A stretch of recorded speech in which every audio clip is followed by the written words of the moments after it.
Muy bien, ya estamos conectados con quórum formal. Viene el senador Chaguán en camino. En nombre de Dios y de la patria, iniciamos la sesión de hoy, lunes 2 de junio, de la Comisión de Salud del Senado. Partimos.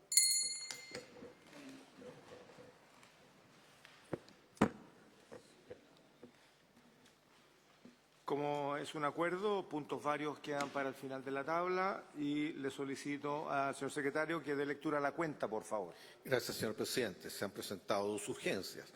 La primera es discusión inmediata al proyecto de ley sobre derecho a optar voluntariamente para recibir asistencia médica con el objeto de acelerar la muerte en caso de enfermedad terminal e incurable.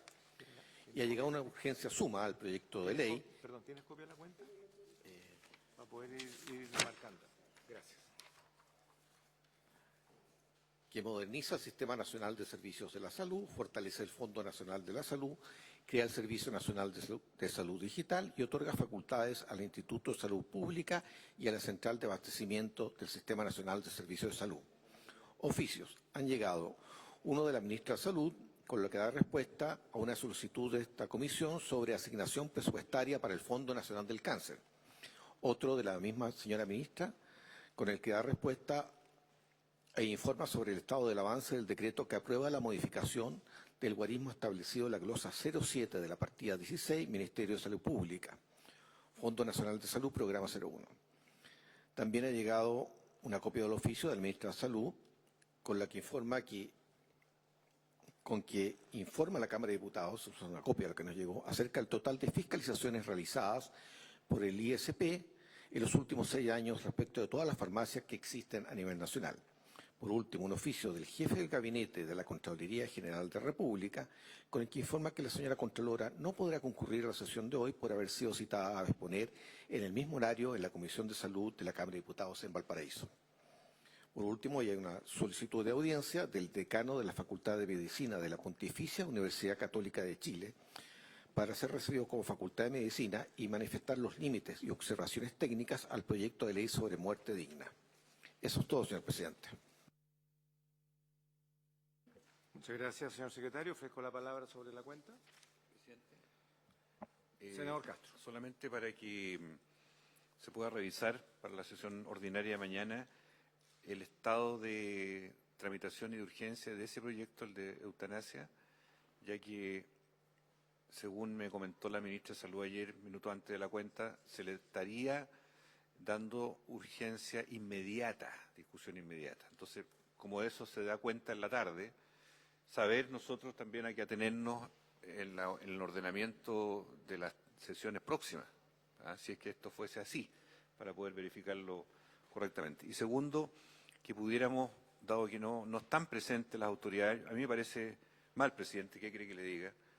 Que habiendo con antelación, esta comisión hace 7 días atrás estableció un cronograma, no se respeta a quien primero invitó, porque además aquí hay un conjunto de interrogantes que quedaron pendientes a la Suceso, al Ministerio de Salud, a la Contraloría. Entonces, claro, yo no pretendo colocarlas a ellos en el jamón del sándwich. Yo sé que también la Cámara hace su derecho y cita, que invita, qué sé yo, pero nosotros este tema no lo podemos abandonar porque quedó aún con muchas interrogantes pendientes. Entonces, entiendo yo que sería ya para la otra semana, pero en ese contexto me parece que es pertinente un reclamo formal al Ejecutivo por no tener la decoro y la pertinencia de haber hecho saber esto antes, pese a que nosotros habíamos invitado primero y había un compromiso de estar acá, para serle bien sincero. La Comisión de Salud de la Cámara funciona todos los martes a las 5:30 de la tarde, esta vez pusieron a las 3, una cosa especial, bueno, allá ellos, pero que eso no signifique pasar a llevar compromisos con anterioridad con otro poder del Estado, que ha estado llevando esto también con mucha fuerza y por eso me parece a mí adecuado que haya una cierta reclamación, no digo esto para generar un escándalo ni mucho menos, pero este tema tiene que tener un epílogo y una conclusión desde la Comisión de Salud del Senado también. En esta misma línea y respondiendo su primera preocupación sobre los boletines refundidos sobre la opción voluntaria para recibir asistencia médica con el objeto de acelerar la muerte, el Gobierno ha enviado una discusión inmediata yo debo decir con claridad que dentro de mis atribuciones como presidente de la comisión lo pondremos oportunamente. Y esto porque ya teníamos acordado un timing, a ver, y el gobierno tiene que tomar decisiones, pues, porque si el proyecto principal del gobierno es, dicho en resumido, el mejoramiento de los servicios de salud, en que están involucradas una serie de instituciones como Senabas, como el Instituto de Salud Pública, como FONASA, involucran a la CONPIN, el Servicio de Salud Digital, etcétera, que tome opción. No puede estar mandando discusiones porque nosotros no somos ni magos ni supermanes. Entonces ya tenemos una ruta trazada, tenemos un programa para esta y la próxima semana y eso se va a cumplir. Mañana vamos a escuchar a 4 representantes de instituciones para este proyecto y el miércoles tenemos a la Suceso. El lunes tenemos también el programa comprometido. Respecto a lo que acaba de señalar el senador Castro, yo lo que voy a pedir formalmente es una nota de reclamación y me alegro que esté el subsecretario de Redes acá porque no sabíamos que iba a estar, me lo acabo de encontrar, hay que decir las cosas con franqueza, ¿no? Y así podemos entendernos bien, pero en lo personal yo supe el día viernes, al final de la tarde, más bien noche, que no habría ninguna autoridad presente en la sesión de hoy cuando habíamos acordado con mucha antelación de que iba a estar la ministra con los 2 subsecretarios para tratar 2 temas que eran relevantes. En ese contexto, por la vía informal, porque entiendo que no llegó ninguna excusa, ¿cuándo llegó? Hoy. O sea, llegan al mismo día de la sesión como si nosotros estuviésemos aquí desocupados y esperando a ver si el ministerio quiere venir o no quiere venir. O sea, no es así la cosa. Este es un poder del Estado distinto al gobierno, el gobierno intentará hacer lo que tiene que hacer y nosotros, como otro poder del Estado distinto, haremos lo que tengamos que hacer independientemente del sector político al que representemos, seamos oficialistas, oposición o en el caso mío, medio en el limbo, pero ahí estamos, con ganas de apoyar las buenas cosas. Pero también hay ciertas formalidades que tienen que ser seguidas, pues. O sea, si yo no creo que la Cámara haya convocado hoy día para que no pueda estar aquí la ministra y ambos subsecretarios. Finalmente, en buena hora, y lo vuelvo a decir, que esté el subsecretario de Redes, yo sé que el director de FONASA va a estar siempre, porque fue convidado siempre, tenemos mucho que ver, forever, tenemos mucho que ver con FONASA, tenemos muchas esperanzas colocadas en que efectivamente tengamos a esa institución en el mejor nivel posible y lo vamos a apoyar. Dicho esto, vamos a seguir sesionando 3 veces a la semana, pero no nos pongan pies forzados cuando ya tenemos una línea trazada que no puede ser distraída. Y en ese caso, yo lo voy a decir, cuando se trata de proyectos críticos, el gobierno tiene que estar presente. Y tiene que estar presente siempre. Ahí verán cómo se coordinan y cómo se las arreglan, pero dentro de la opción tiene que estar siempre. No puede ser que una excusa llegue el mismo día de la sesión y en la mañana. El fin de semana estuvimos preocupados de qué es lo que iba a pasar en la sesión del lunes y así fue. Por lo tanto, yo pido que enviemos formalmente esto mismo que acabo de decir. El secretario redactará una nota al Ministerio haciéndole ver que las cosas deben ser avisadas con tiempo, programadas con tiempo, ¿te fijas? Como para que nosotros podamos hacer mejor nuestra tarea en beneficio de todos. ¿Tomamos el acuerdo? Tomamos el acuerdo. Muy bien. Vamos a iniciar con un proyecto iniciado en moción. Ya entramos en el orden del día. Tiene media hora para ser tratado este proyecto porque tenemos toda una delegación para tratar el segundo, que era el proyecto originalmente que nos había convocado. Vamos a iniciar. ¿Perdón?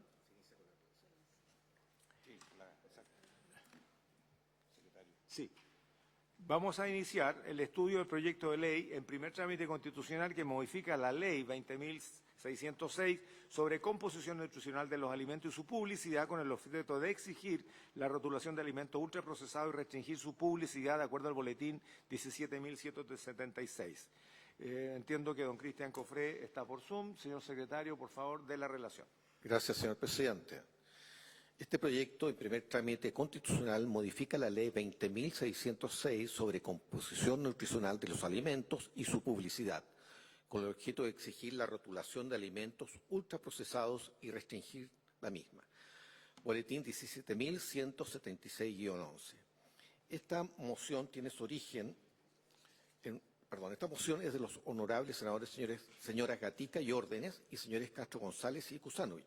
Se encuentra en primer trámite constitucional, ingresó a nuestra corporación el 11 de octubre de 2024 y el objeto es contar con un etiquetado que orienta al consumidor en la compra de productos alimenticios, permitiendo identificar claramente aquellos que son ultraprocesados y ampliar la restricción de publicidad de estos alimentos, dirigida a menores de 14 años, a las plataformas digitales y anuncios pagados en Internet. La estructura de esta moción es de artículo único dividido en 2 numerales. No tiene urgencia y las normas que se relacionan con el proyecto son nuestra Constitución Política y la Ley 20.606 sobre composición nutricional de los alimentos.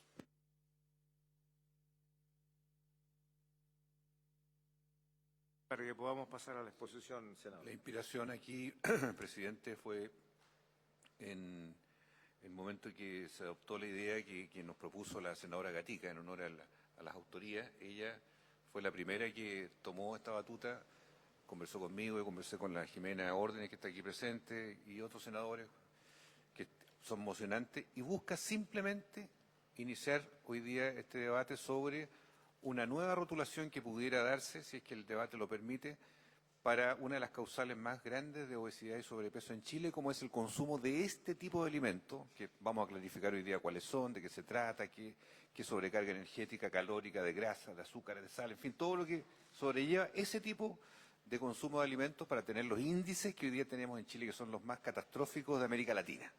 Entonces, en ese sentido, me parece importante partir esta discusión. Veremos otros invitados, obviamente, en las sesiones que continúen, para poder, ojalá, llegar a buen puerto lo antes posible en este tema. Muy bien. Dicho esto, ofrezco la palabra a quienes van a exponer. Entiendo que para este proyecto están invitados la doctora Mónica Manríquez. Doctora, tiene la palabra.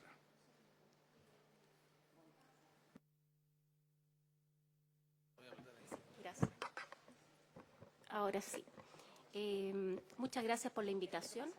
¿Lo cambiamos? Y paso por acá. Por la invitación a conversar de este tema que es tan importante en estos momentos en nuestro país. Vamos a ver por qué es tan relevante. Vemos que en un trabajo que se hizo de los DALYs, los DALYs son unos indicadores para ver cuáles son los años que se pierden, los años. ¿Sí? Ahí sí. Perfecto. Los años que se pierden por muerte prematura, ya sea por muerte prematura o por discapacidad, dependiendo de diferentes marcadores. Por ejemplo, acá vemos que en Chile, en el año 2011, se estaba evaluando el índice de masa corporal y era el primer indicador que estaba relacionado con el mayor número de DALYs. Y al año 2021 sigue el mismo. Después también vemos en segundo lugar hacia el año 2021, porque esto se hizo en el 2016, una proyección entre el 2011 y 2021. Vemos que en segundo lugar está las glicemias altas, totalmente relacionado con lo mismo, es decir, índice de masa corporal alto, en el fondo la enfermedad de la obesidad. En tercer lugar está la presión alta, la hipertensión, y en cuarto lugar están los alimentos de riesgo. Solamente para recordar, esto yo sé que lo han visto muchas veces, para recordar que en la encuesta nacional de salud del 2010, 67% de la población en Chile tenía sobrepeso o tenía obesidad. En la encuesta nacional de salud del año 2016-2017 tenía un 74,2, es decir, el 75% de la población en Chile tiene sobrepeso o tiene obesidad, una de las más altas del mundo, y sobre todo en las poblaciones infantiles. Y no sé por qué se saltaron la encuesta nacional de salud que se supone que tenía que ser en el año 2022. No sé, yo sé que había pandemia, pero ya 2022 no, 23, 24 tampoco. Bueno, estamos esperando porque son datos tremendamente valiosos para poder proyectar cuáles van a ser las políticas que vamos a trabajar en este ámbito también, el tema de la obesidad. Como introducción, ¿qué son los alimentos ultraprocesados? Vamos a ver que primero que nada este consumo de los alimentos ultraprocesados ha aumentado en todas partes del mundo debido a que tiene un bajo costo, es muy fácil su preparación y además hay un fuerte marketing de la industria. Estos productos han desplazado los alimentos frescos, los que se comían hace 30, 40 años atrás, y los mínimamente procesados, especialmente, además, en las poblaciones vulnerables. La Organización Mundial de la Salud alertó sobre el impacto de esto en tasas crecientes, sobre todo porque en la medida que aumenta el consumo de los ultraprocesados, aumenta el número de pacientes con enfermedades crónicas no transmisibles. Los alimentos ultraprocesados son productos industriales, son productos químicos en el fondo, con múltiples ingredientes. En algún momento se definían como aquellos que tienen sobre 5 ingredientes, pero ahora hay otra clasificación que se está usando que se las voy a mostrar. En general, la mayoría de los productos ultraprocesados son de origen sintético o extraído por métodos físicos o químicos y que van a alterar los ingredientes naturales del alimento. Hay varios ingredientes acá, solamente les muestro: gluten, fructosa, maltodextrina, dextrosa. Cuando uno compra, por ejemplo, un néctar, no vamos a poner marca, pero es néctar, lo que se les viene a la cabeza. Está el néctar y se ve en la publicidad la familia feliz con la botella 1 litro y medio de néctar, ¿cierto? Y la gente se lo da a los niños, sale un niño sonriente bebiendo el néctar, pero este néctar es un ultraprocesado, no es un jugo de fruta puro, es un jugo de fruta con todo este tipo de productos que van a alterar la calidad nutricional y va a producir efectos bastante deleterios. Hay un códex de las Naciones Unidas, en el Códex Alimentario están todo este tipo de productos que se les colocan a los alimentos y que se han denominado disruptores endocrinos. ¿Por qué? Porque estos ingredientes que están en estos alimentos ultraprocesados envían señales al cerebro y el cerebro lo codifica como que falta algo, porque es un alimento pero no es alimento. Entonces lo codifica como que hay algo que entró pero no entregó el nutriente correspondiente, tanto por aroma, por sabor, etcétera, por lo tanto aumenta el apetito. Tienen poco o ningún alimento, bajo valor nutricional y genera los efectos metabólicos negativos. Acá está la clasificación que se usa ahora. Los alimentos del grupo 1 son los alimentos naturales, los mínimamente procesados como las frutas, verduras, legumbres, las carnes frescas, incluso también están las verduras congeladas, etcétera. El grupo 2 están los ingredientes culinarios procesados, el aceite, azúcar, sal. Grupo 3, alimentos procesados como el pan artesanal, los quesos, las conservas. Y el grupo 4, este es el complicado, este es el que nos trae problemas. El grupo 4 es el grupo de los ultraprocesados, donde están los snacks, las bebidas azucaradas, que vienen también las comidas listas, que contienen muchos aditivos y también compuestos que son industriales. Se va produciendo lo que les mencionaba recientemente, una disrupción en la saciedad. Los ultraprocesados intervienen con la regulación del apetito, específicamente con un equilibrio muy fino que hace el cerebro con las hormonas. No vamos a dar la lata de todo lo que es el mapa, pero 2 hormonas que son muy simples y muy conocidas, la leptina y la grelina. La leptina disminuye el apetito, la grelina aumenta el apetito. Altera el equilibrio que se produce como respuesta a cuando la persona come, transformándose, lo que hablábamos recién, estos ingredientes de los productos ultraprocesados en disruptores endocrinos. La alta palatabilidad que tiene, palatabilidad es el alto sabor que tiene estos alimentos, producen una baja saciedad. Estimulan el consumo excesivo, es independiente esto del estado del hambre. Además, el consumo frecuente de esto va a producir una baja sensibilidad a la señal de saciedad, que son las señales normales internas, y hace que los patrones de alimentación se desregulen, produciendo conductas similares a la adicción. Más que similares, estos productos vienen con mucha cantidad de grasas, viene con mucho azúcar y sal. Y estos ingredientes son adictivos, o sea, no es que son como, son adictivos. El azúcar incluso se piensa que tiene un poder de adicción mayor que la cocaína, eso es en animales. También hay un impacto en la microbiota, que es la microbiota intestinal, son las bacterias que tenemos en el intestino y tiene un tremendo rol regulador también del apetito. La microbiota intestinal desempeña un rol clave en general en la salud metabólica, no solamente en el hambre, sino que en muchas funciones inmunológicas, etcétera. Y también estos productos son pobres en fibra, son ricos, como decíamos, en emulsificantes, edulcorantes, que alteran la diversidad y la función de este órgano, porque ya es un órgano el intestino, por todas las repercusiones positivas que producen en el organismo y que se alteran cuando se ingieren los productos ultraprocesados. Se produce esta alteración de la microbiota, del equilibrio de las bacterias dentro del intestino. Tenemos millones de bacterias, pero son útiles para nosotros. Estas alteraciones se produce disbiosis.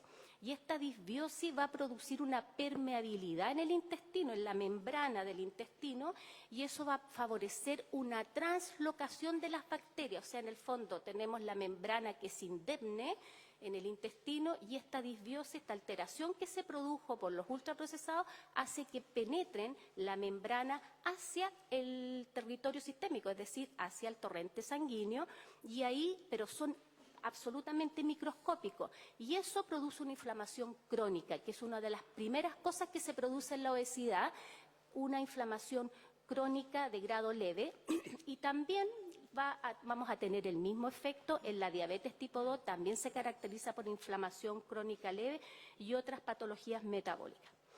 Hay estrés oxidativo e inflamación. Vemos que los ultraprocesados tienen productos que se llaman los productos finales de la glicación avanzada, sobre todo la fructosa. Y eso va a inducir a un estrés oxidativo, es decir, altera la membrana de las células y va a promover también, por otra vía, promueve la inflamación, que ya dijimos que es como la madre de todas las batallas. Produce ahí, empiezan todas las alteraciones a nivel celular, las alteraciones que hay en las enfermedades crónicas no transmisibles. Y esto, además de la inflamación, produce un estímulo perverso, podríamos hablar así, de las vías inmunológicas. Estimulan los macrófagos que después se vuelven en contra de las mismas células del organismo, potenciando más el tema inflamatorio y dañando más la función de la célula. Esto daña también el endotelio, que es la pared de los vasos sanguíneos, aumenta la heterogénesis, y deteriora la sensibilidad a la insulina, que es clave para que no se produzca la diabetes. A largo plazo, estos procesos aumentan el riesgo de las enfermedades cardíacas y las enfermedades metabólicas crónicas. Y aquí vemos riesgo de qué es lo que entonces vimos todo el proceso celular y se empiezan a producir las enfermedades. Lo primero es la obesidad. Hay estudios prospectivos que demuestran que hay una asociación directa entre la ingesta de los ultraprocesados y el índice de masa corporal, el perímetro abdominal que está también directamente relacionado con las enfermedades cardíacas y también con el porcentaje de grasa corporal. Esa es la grasa mala, el perímetro abdominal, que se llama la grasa visceral.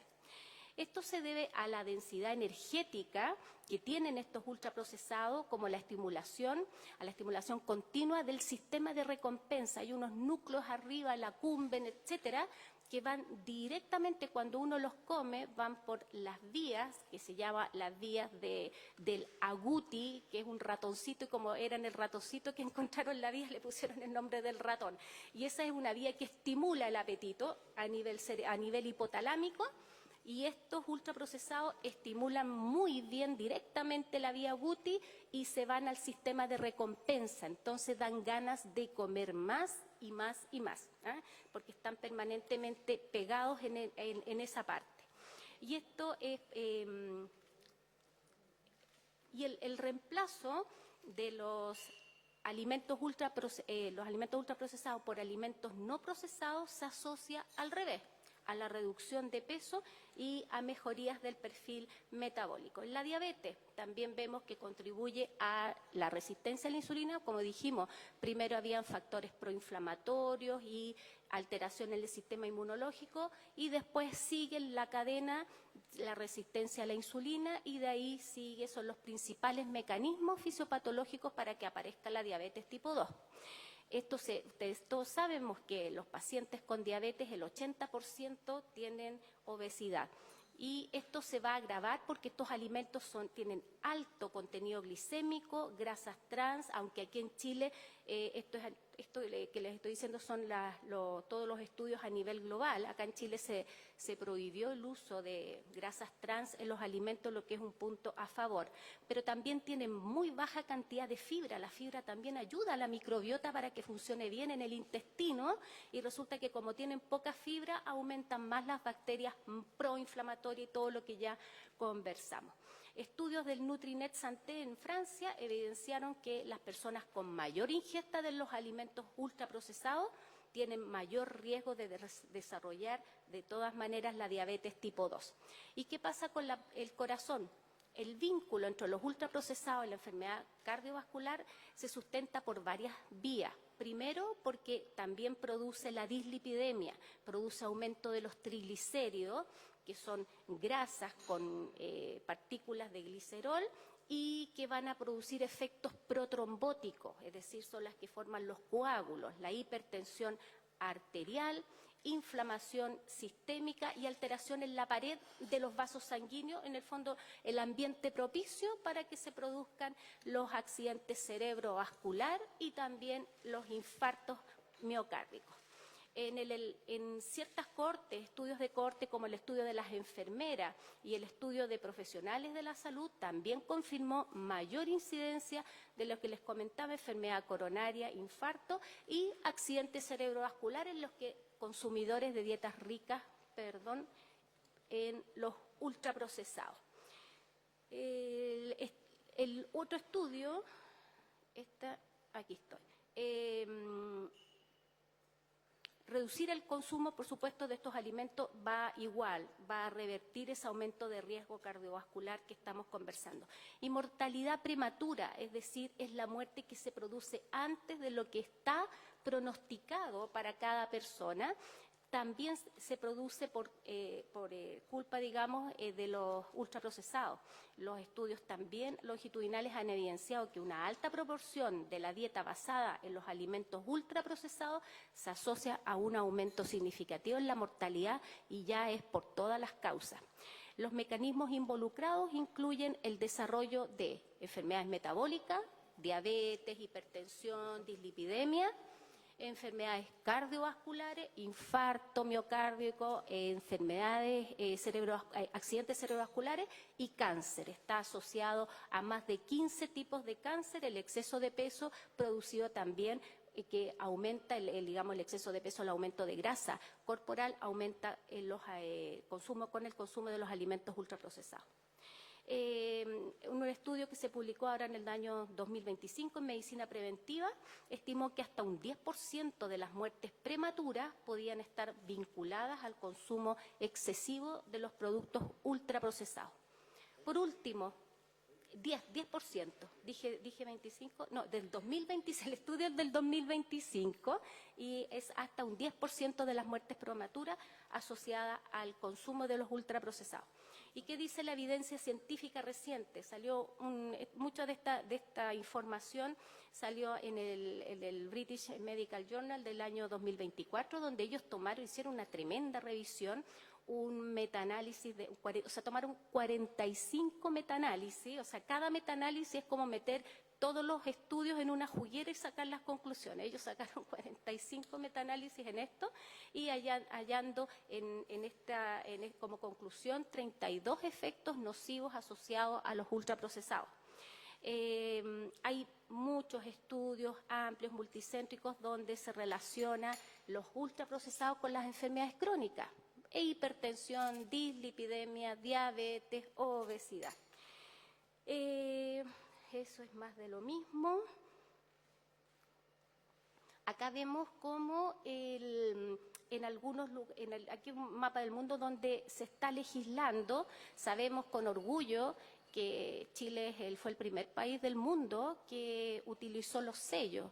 Yo me acuerdo, no calculen la edad de por lo que voy a decir, pero estuve en el Congreso en Estados Unidos.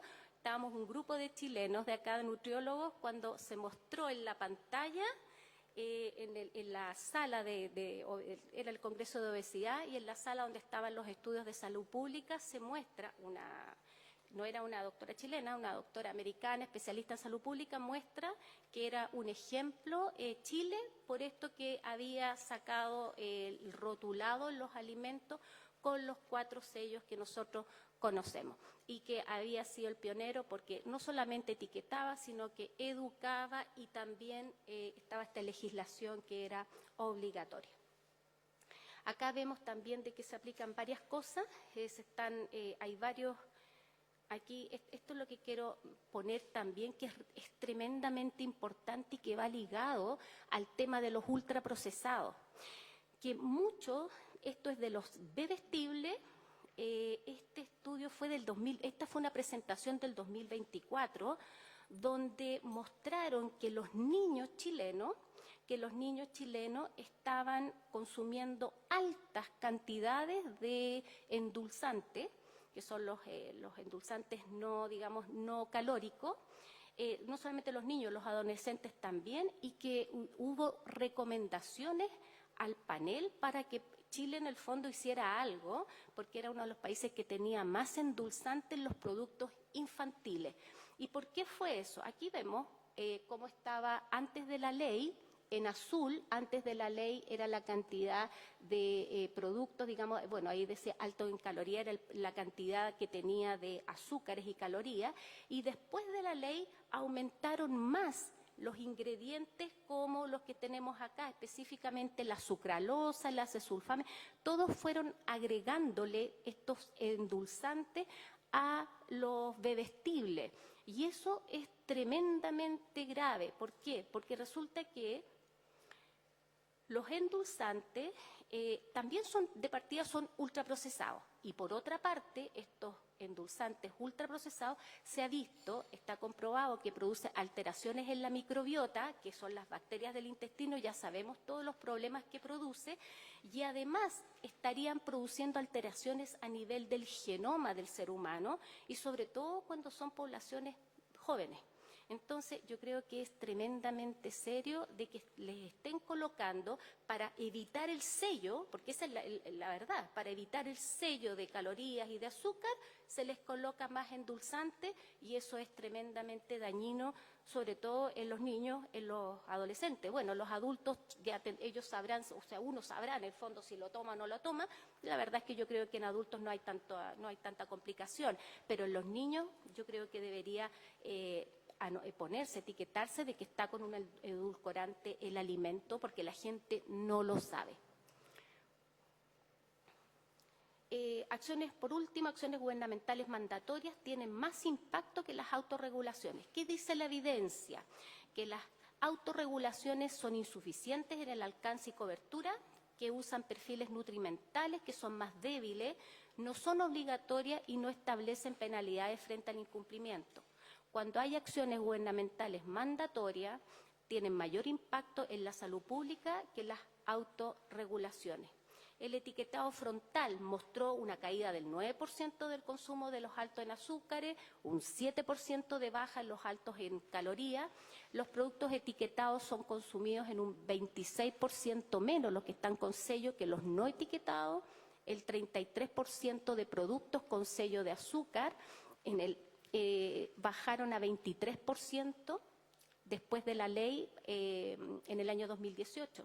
Los sellos de advertencia ayudan a la gente a identificar más fácilmente los alimentos, porque esto de leer los ingredientes y todo es mucho mejor el sello. La familia, especialmente con niños y niñas, utilizan los sellos de advertencia al decidir qué es lo que van a comprar. En los hogares compran menos alimentos poco saludables, mejorando la calidad nutricional de la alimentación, y también mejora la calidad de la alimentación también en los colegios. Disminuye la exposición a la publicidad de alimentos poco saludables de niños y niñas y adolescentes, sobre todo que ahora también se está metiendo mucho lo que es la publicidad en la parte digital, en los juegos que tienen ellos, en las redes sociales, que también eso tendría que ser extendido, las restricciones también a ese tipo de mensaje. el etiquetado disminuye el contenido de azúcares y sodio en la gran mayoría de los alimentos envasados. La industria de alimentos no se ve comprometida desde el punto de vista económico. Me acuerdo que en ese tiempo, cuando se hizo la ley del etiquetado, decían que iba a haber mucha cesantía, que las empresas iban a quebrar. No pasó nada. No hubo ningún problema de eso porque se vuelve, bueno, desde el punto de vista económico es mucho menos el problema, no hay prácticamente, se vuelve más anuente a la regulación cuando se va haciendo por etapa. Conclusión, la creciente evidencia científica respalda que los alimentos ultraprocesados tienen un impacto negativo significativo en la salud humana. La clasificación NOVA es una herramienta práctica y validada para orientar políticas alimentarias y conductas individuales. Es urgente, cuando decían que, no sé si era en esta parte o no, que decían que no era no urgente, ahí yo me preocupé. Ojalá que esto lo pongan en el urgente, porque sabemos lo que pasa cuando se pone sin urgencia en este país. Nosotros pensamos que es urgente adoptar medidas de educación, regulación del mercado y promoción de ambientes alimentarios saludables para revertir esta tendencia global. Realmente pasamos vergüenza cuando nos toca ir afuera y ver las tasas de exceso de peso en la población adulta, en los niños, etcétera. Y la prevención de enfermedades crónicas debe incluir el enfoque en la calidad y en el origen de los alimentos, no solo en el conteo calórico o el contenido nutricional aislado. Hay que implementar políticas públicas que regulen la publicidad de los ultraprocesados y el etiquetado frontal de advertencia a nuestra población. Muchas gracias. Muchas gracias a usted, doctora Manrique. De verdad uno queda sorprendido, ¿no?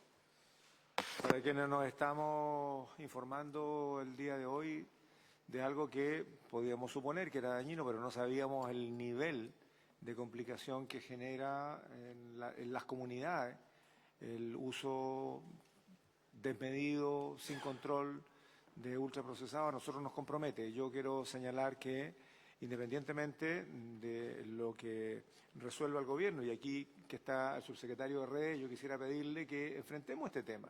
Yo sé que fue difícil cuando se debatió sobre el etiquetado de alimentos, usted ya lo mencionó, pero en esto, si hay respaldo científico, si tenemos a gente especializada advirtiéndonos el daño que provocan los ultraprocesados, es responsabilidad de todos nosotros actuar en consecuencia. Y en ese contexto, entonces, dado que tomamos la decisión de iniciar el debate y hoy día tomamos conocimiento de este proyecto, le queremos pedir el apoyo y el patrocinio al gobierno a través del Ministerio de Salud. Si están ustedes de acuerdo, colegas, en que esto es importante de tratar.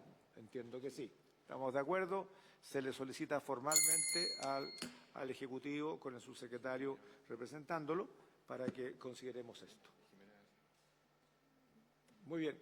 Brevemente, porque ya estamos desfasados en el tiempo, les pido, colegas, por favor, para proceder al siguiente tema, y tenemos a todos los expositores acá. Senadora Órdenes. Muchas gracias, presidente. Quiero saludar a la doctora Mónica Manrique. Recordar también que iniciamos el trabajo legislativo de esta comisión este año con un seminario sobre obesidad. Y la doctora también nos recordaba ciertas cifras, o sea, el 74-75% de la población en Chile con sobrepeso o con obesidad. Claramente que es una preocupación y tiene que tener sentido de urgencia.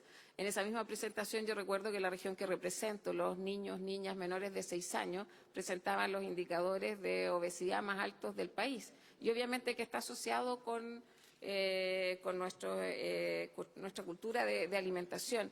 La ley de etiquetado del año 2016 no fue un ejercicio fácil porque siempre hay otras miradas, por decirlo de alguna manera. Sin duda ha tenido yo creo que ha sido de muy buen impacto en la salud de la población, y hoy día yo también comparto que le tenemos que colocar sentido de urgencia a esta modificación de la ley de etiquetado. Los ultraprocesados están pasando inadvertidos, y eso es lo que está pasando. Y yo comparto algo que usted señalaba, que para no contar algunas empresas de alimentos, para evitar algunos sellos, lo que se está haciendo es colocar ingredientes o ultraprocesados que definen a un alimento ultraprocesado. Así que desde ese punto de vista me parece que es urgente que avancemos en esa línea, presidente, que identifiquemos claramente de qué estamos hablando, de gluten, de de fructosa y no seguir confundiendo. Yo creo que este no va a ser un debate tan sencillo, a pesar de que acá veo cierta transversalidad. Obviamente somos la Comisión de Salud,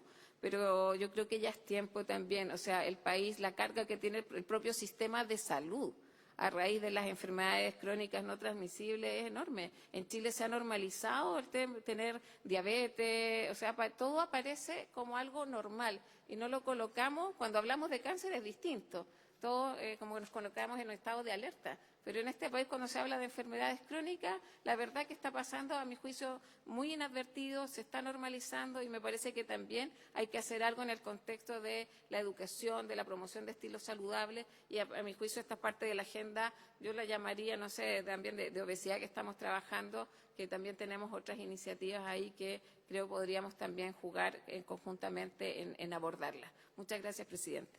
Gracias, senadora Orden. Antes de darle la palabra al senador Chaguán, yo quiero pedirle a los oficiales de sala, por favor, que veamos cómo le podemos ofrecer silla a los expositores que están ya en la sala y de pie para el próximo tema. A ver si podemos resolver eso y nos apretamos un poquito más en la mesa con buena voluntad.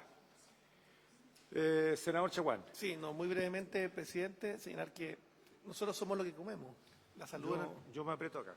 la salud de nuestra microbiota es justamente nuestra propia salud. Y en ese contexto es que nosotros apelamos justamente para ir avanzando en proyectos de esta dirección. Yo adherí también a este proyecto en la oficina de parte. No estaba presente cuando se sacaron las firmas del proyecto en cuestión. Ahí está bien, ahí está Sí. bien. Y en ese contexto es que quiero señalar que es de la mayor importancia. Y esto se une a otros proyectos que están en esta comisión, que hemos tratado de llevar a sala y que dicen relación con lo mismo.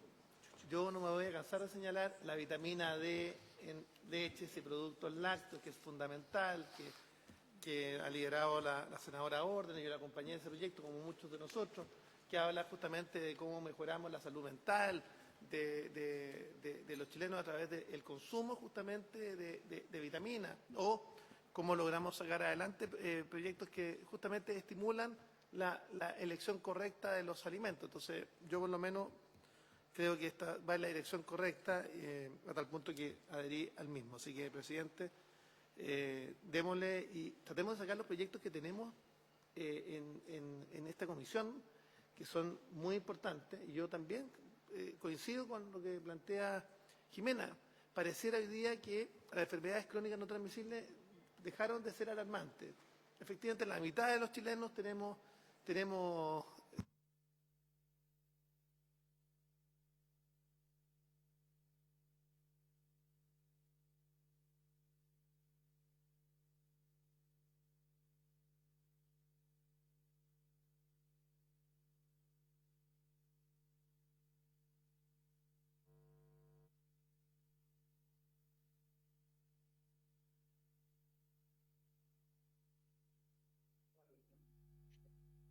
Muy bien, gracias, senador Chaguán. Le voy a pedir a los colegas senadores. A ver, estamos haciendo espacio, así que les invito a las autoridades de la urología chilena que se acerquen con nosotros. Hoy día vamos a romper un poquito el orden estructural de lo que es normalmente una sala de comisión. Vamos a alternarnos entre senadores, sociedad civil, funcionarios, representantes del Ejecutivo. Aquí hay un espacio que la senadora Orden ha resuelto. Sí, presidente, pase, por favor, y vamos a seguirnos apretando en la mesa. Todos bienvenidos. Muy bien, quiero invitar a los colegas a que podamos presentar esta semana, puede ser de aquí al miércoles, a más tardar, el listado de los especialistas, organizaciones o quienes puedan ayudar a enriquecer el debate respecto de los ultraprocesados, ¿no? Así es que, por favor, yo les pediría eso para ya iniciar el debate en general de este proyecto que ya hemos visto que es absolutamente necesario de abordar y concuerdo con el senador Chaguán. Tenemos otras materias que tratar, pero así como el gobierno va poniendo prioridades, nosotros también podemos fijar las propias y entiendo que este es un proyecto que merece prioridad. Vamos a ir, estamos sesionando 3 veces por semana, vamos a mantener ese ritmo tratando de poder abarcar todos los frentes que se nos van generando. dejar un día a la semana ¿Sí? para las mociones parlamentarias o media sesión para las mociones parlamentarias que sean de fácil despacho, que permitiría justamente ir descongestionando la cantidad de proyectos que tenemos en la comisión.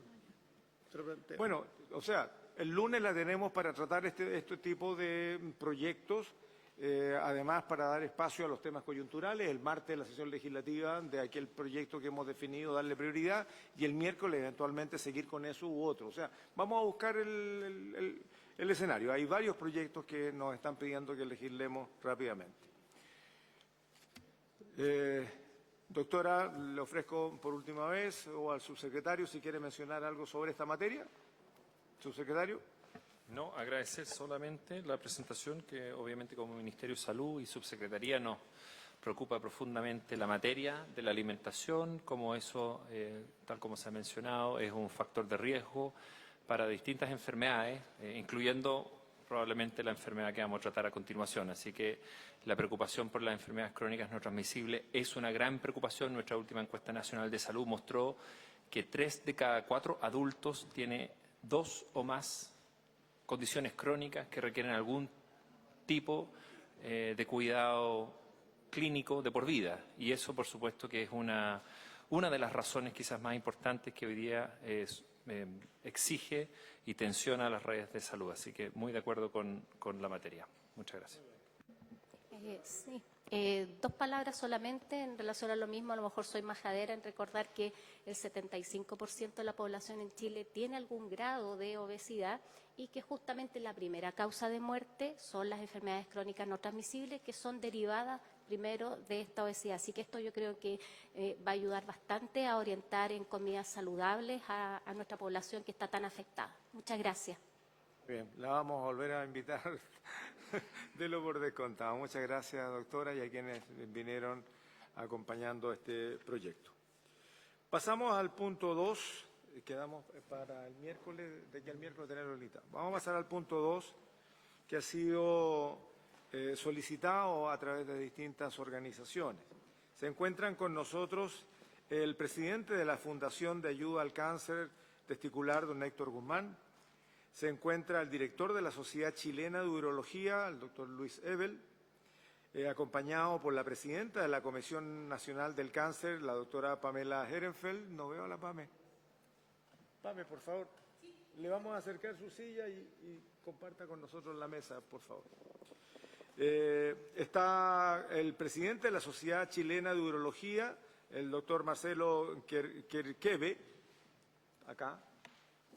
Y está el jefe de urología del Instituto Nacional del Cáncer, el doctor Juan Carlos Román, por allá por esa esquina. Y también nos acompaña el diputado Marcos Ilavaca, y hay que reconocer que, y ya ustedes se van a enterar, que el problema particular que hoy día nos trae son los hallazgos en el sur de Chile, particularmente en las regiones de la Araucanía y los ríos, cosa que se lo habíamos mencionado a la ministra de Salud en algunas reuniones hace unos días atrás. Le agradezco que esté el subsecretario de Salud, que esté el director de FONASA, y entiendo que hay especialistas o jefes de dependencia del MinSal, si se pueden presentar, por favor, porque no los tengo acá, para que quede registrado en el acta. ¿Quién lo acompaña, subsecretario? Me acompaña, senador, Sung Kim, que es el jefe del Departamento de Cáncer del Ministerio de Salud, y Susana Fuentealba, que es la jefa subrogante de la División de Gestión de la Red Asistencial. Muy bien, queda en el registro entonces, y don Camilo Cid de FONASA. Señalar nomás, senador, que me acompaña la doctora Nancy Dawson, de jefa de la División de Gestión Comercial del FONASA. Mea culpa, estaba en el registro, yo solamente mencioné al director, me va a disculpar, estimada doctora Dawson, pero está registrado. Muy bien, vamos a dar inicio entonces. Yo no voy a hacer ningún preámbulo, porque si no le voy a quitar tiempo al doctor Ebel, que va a ser el expositor, entiendo, a nombre de los demás, independientemente de que vamos a dar un pequeño espacio para que los demás complementen. Aquí tenemos gente e instituciones absolutamente especializadas en cáncer testicular, pero también en otras materias que dicen relación con lo mismo. Así que, doctor Luis Ebel, de la región más linda de Chile, iba a decir, pero puede generar susceptibilidades, ¿no? desde Valdivia directamente. Bueno, muchas gracias, señor presidente, por la invitación.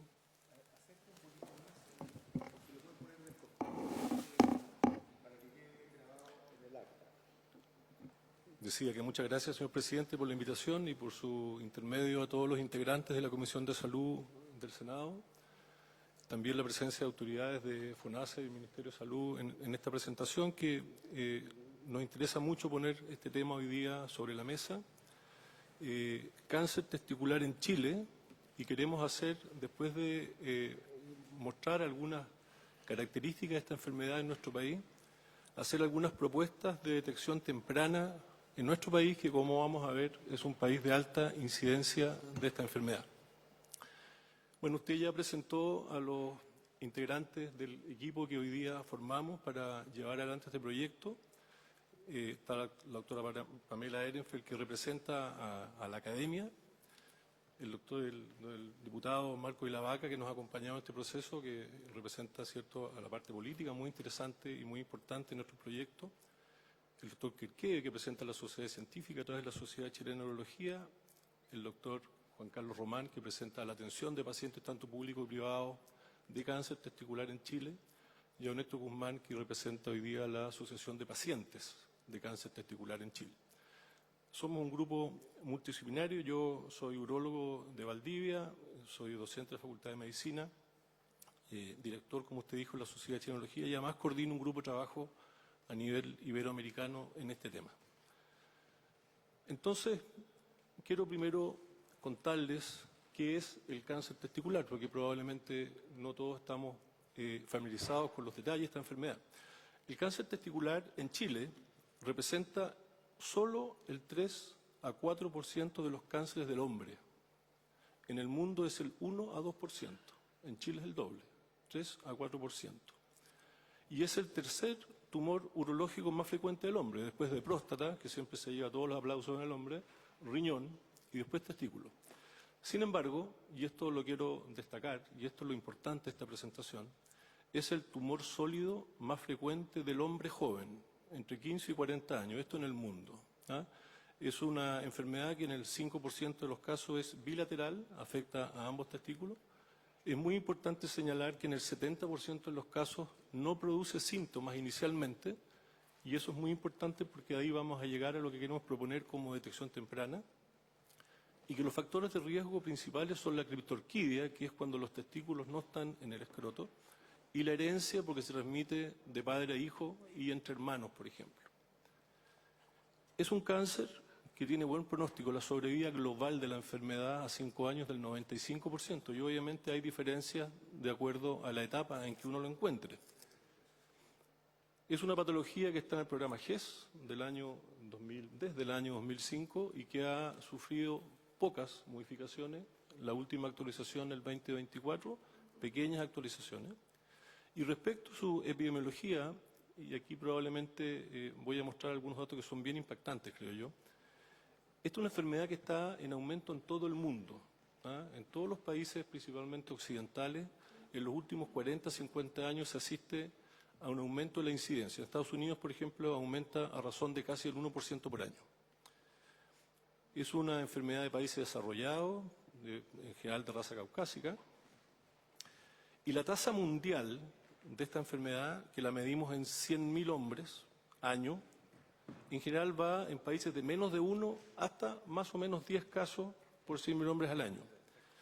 Y nosotros, y aquí es el primer punto que quiero poner sobre la mesa, Chile tiene tasas, históricamente, tasas altas de esta enfermedad del orden de 8 por 100.000 hombres al año. Y en nuestro país hemos destacado siempre en este punto la región de Los Ríos. Nuestra estadística muestra una estadística que llevamos hace muchos años, 23 años, que tenemos casi 15 casos por 100.000 hombres, o sea, prácticamente el doble de lo que hay en el país promedio, y una de las tasas, como también les voy a mostrar, más altas del mundo. Como ya les adelanté, la mortalidad de esta enfermedad es baja, gracias básicamente a tratamientos basados en quimioterapia. Esta es la última incidencia mundial de cáncer testicular que se publicó en Globocan a través de la Organización Mundial de la Salud el año 2022. En azul oscuro están los países que tienen mayor cantidad de cáncer testicular en el mundo. Ustedes ven que Europa, y sobre todo Europa del Norte, es el lugar del mundo donde hay más cáncer testicular. Oceanía, pero si ustedes miran América del Sur, y van a ver ahí en azul oscuro, todo el cono sur tiene tasas muy altas de cáncer testicular. ¿Ah? Chile, Argentina, Paraguay, Uruguay. Y si nosotros vemos ahora y ordenamos los países con mayor incidencia, casos nuevos por año en el mundo, el año 2022, si ustedes ven los países, son puros países europeos, excepto Argentina, que se metió ahí este año un poco antes de nosotros, pero nosotros estamos en lugar 15 en el mundo como país en incidencia. ¿Ah? Y respecto a la mortalidad, también estamos en la estadística de alta mortalidad, con tasas que van hasta casi 1 por 100.000 hombres, y en esta estadística del año 2022 estamos en el lugar número 5 de mortalidad de cáncer testicular. Si vemos en general la incidencia y mortalidad de todos los cánceres en nuestro país, el cáncer de próstata, como dije, en el hombre se lleva los aplausos, ¿cierto?, con alta incidencia, el cáncer de mama en la mujer, pero el cáncer testicular aparece en el número 7 con tasas de 7,5 por 100.000 hombres, que, como ya les adelanté, a nivel mundial son tasas muy altas.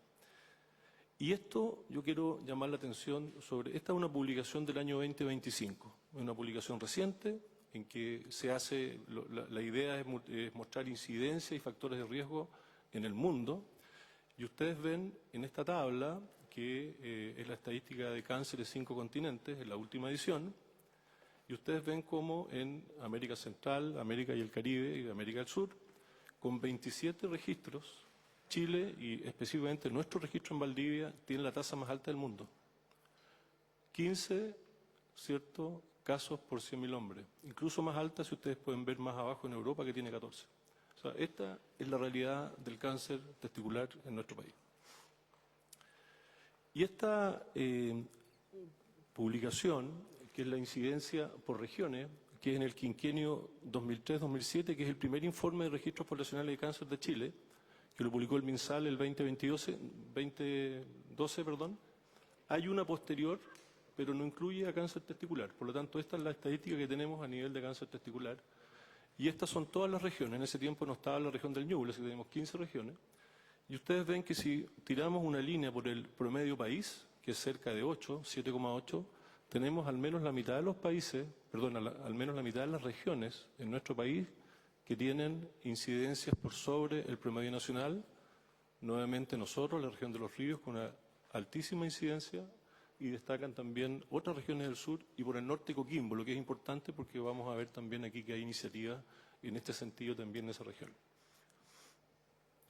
Y les quiero mostrar hoy día cuál es nuestra estadística en la región de los ríos. Como le mencioné al inicio, tenemos estadística los últimos 23 años, es una estadística muy fidedigna que llevamos con mucha preocupación y con mucha responsabilidad. El 99% de nuestros casos tiene confirmación histológica. ¿Ah? Esto no está hecha en base a certificados de defunción, está hecha en base a los casos clínicos. ¿Ah? Por lo tanto, es muy fidedigna. Y esta es nuestra estadística. Entre el año 2000 y el 2023, esos son el número de casos, pero si vemos la línea de tendencia, vemos que en nuestra región pasa lo mismo que pasa en todo el mundo. La incidencia del cáncer testicular va en aumento. Y nuestra incidencia en este periodo es casi 15 nuevamente casos por 100.000 hombres, lo que es muy alto. Vemos entre 17 y 40 casos por año de cáncer testicular. Esta es la mortalidad, y también vemos cómo asistimos a una disminución lenta de la mortalidad en nuestra región. Bueno, esta es la realidad del cáncer testicular. Pero nuestra intención, y por eso estamos hoy día acá, es que queremos crear o buscar políticas de detección temprana de esta enfermedad. ¿Por qué tenemos que detectarlo tempranamente? Aquí esta diapositiva lo que muestra son los 3 estados en que uno puede encontrar el cáncer testicular. El 70% de los pacientes lo encontramos en estado 1, o sea, el cáncer en el testículo. El 20% lo encontramos en el estado 2, es decir, compromiso de ganglios retroperitoneales. Y felizmente solo el 10% lo encontramos en etapa 3, que es con metástasis en otras partes del cuerpo, principalmente pulmón, hígado, cerebro. Y la sobrevida de estos pacientes, las puse en rojo ahí, esta es la sobrevida de los pacientes. Prácticamente el 99% de los pacientes sobrevive cuando lo detectamos en etapa 1. 96% sobrevive cuando lo detectamos en etapa 2 y, bueno, obviamente la sobrevida baja a 84% cuando ya lo detectamos en etapa metastásica. ¿Cómo logramos estos resultados? Que en general en globo son buenos, 95% sobrevive a la enfermedad. Lo logramos con un tratamiento local efectivo y con tratamientos sistémicos que son efectivos. Me perdonan por la diapositiva, pero esta es la cirugía que hacemos. Hacemos una extirpación alta del testículo, de todo el testículo habitualmente, y en el 5% de los pacientes jóvenes, muchas veces niños, adolescentes, ambos testículos. Después de un tratamiento local, vamos generalmente a un tratamiento sistémico cuando es necesario. Felizmente, muchos pacientes solo con el tratamiento local es suficiente. Por lo tanto, si nosotros encontramos la enfermedad de etapa 1, el tratamiento local es suficiente y no vamos a requerir más terapia, que siendo efectivas, como les voy a mostrar, producen daños a largo plazo. Por lo tanto, si nosotros logramos encontrar esta enfermedad en etapas tempranas, vamos a evitar tratamientos sistémicos. Y eso es muy importante, son muy eficientes, pero también causan daño. Las alternativas de tratamiento sistémico para esta enfermedad están dadas por la radioterapia, cada vez en retirada, cada vez con menos uso, cirugías complejas y quimioterapia sistémica, que es lo que se basa básicamente el tratamiento del cáncer testicular cuando está avanzado. Y estas terapias pueden combinarse unas con otras, cirugía con quimioterapia, por ejemplo. Ahora, si bien es cierto, como les dije, ambos tratamientos locales y sistémicos son muy efectivos, ¿cierto? Tienen efectos adversos a largo plazo. Y esto es muy importante porque no solo lo tienen a largo plazo, y tan largo plazo como 20 a 30 años, que en estos pacientes logramos verlos, porque son pacientes que diagnosticamos jóvenes. Y como sobrevive la gran mayoría de los pacientes, tenemos un gran número de pacientes sobrevivientes de cáncer testicular que tienen que vivir, se curan, pero tienen que vivir con las secuelas de la enfermedad que nosotros con la terapia le damos. Y estas secuelas en general, que están demostradas a 20, 25 años, tienen que ver con potenciales secuelas pulmonares, ototoxicidad, pero hay dos que son muy importantes. Aumenta el doble el riesgo cardiovascular en estos pacientes cuando le damos quimioterapia y sobre todo cuando le damos radioterapia. Y existe el riesgo a 20 años de desarrollar un segundo tumor, un segundo cáncer, que habitualmente puede ser pulmón o vejiga. Por lo tanto, en este cáncer no solo es importante mirar cómo sobreviven, porque los pacientes sobreviven, lo importante es ver también cómo sobreviven, cuál es la calidad de vida que llevan estos pacientes. Entonces, ¿por qué es importante que detectemos esta enfermedad a tiempo? Porque yo pongo ahí, es el cáncer más frecuente del hombre joven, ya se los mencioné, generalmente asintomático, el 70%, si no lo buscamos no lo encontramos, porque logramos evitar terapias sistémicas y sus efectos adversos, si lo detectamos precozmente, porque tiene una evolución completa, ¿cierto? Cuando lo detectamos sin metástasis, o sea, en etapas tempranas, y porque a pesar de todos los esfuerzos, todavía un tercio de los pacientes van a presentarse eventualmente con cuadros avanzados, ya sea con ganglios retroperitoneales o con metástasis a distancia. Y por último, como ya les mostré también y me interesa esa estadística muy importante, tenemos en Chile una altísima, no una alta, una altísima incidencia de cáncer testicular y va en aumento. Entonces, ¿cómo detectamos tempranamente el cáncer testicular? Hay cosas formales que son las intervenciones de educación formal, ¿cierto? Por profesionales de educación o por profesionales de salud o de educación, que también es muy importante considerarlo, capacitados y que den charlas directas, material escrito, video, etcétera. O, como le vamos a mostrar también las cosas que nosotros hemos hecho con campañas masivas en la comunidad. ¿Y qué enseñamos? Enseñamos esto, autoexamen testicular. Nosotros hemos llevado adelante el hashtag Tócate para enseñarle a los hombres jóvenes a tocarse, a examinarse, como se hace también con las mujeres con el autoexamen de mama. Hemos hecho una serie de información en redes sociales, en los colegios, etcétera. Y también a través, como decía, de campañas comunitarias. Y esta campaña es muy importante porque esta campaña viene de Coquimbo. Coincidentemente, ellos muy genialmente le pusieron Cuidemos los coquimbanos. Hay un video muy bueno que lo hizo el Club de Fútbol de Coquimbo, donde enseñan a los pacientes a examinarse los testículos usando pelotas de fútbol. Eso lo hicieron la Fundación Coquito, que hoy día representada en esta mesa. Es genial, pueden mirarlo. Ellos no solo han hecho este tipo de campañas, sino que también en marzo de este año hicieron una campaña que se llama Fierros por la Vida, que se hizo en Coquimbo, y que hicieron mucha promoción. También aquí está Héctor, que lo hizo con su señora, con la doctora Alejandra Lago, que está a cargo y la acompaña en todas estas actividades. Ustedes la pueden ver también en redes sociales, y en todo, en estas actividades lo que nosotros buscamos es promover el autoexamen.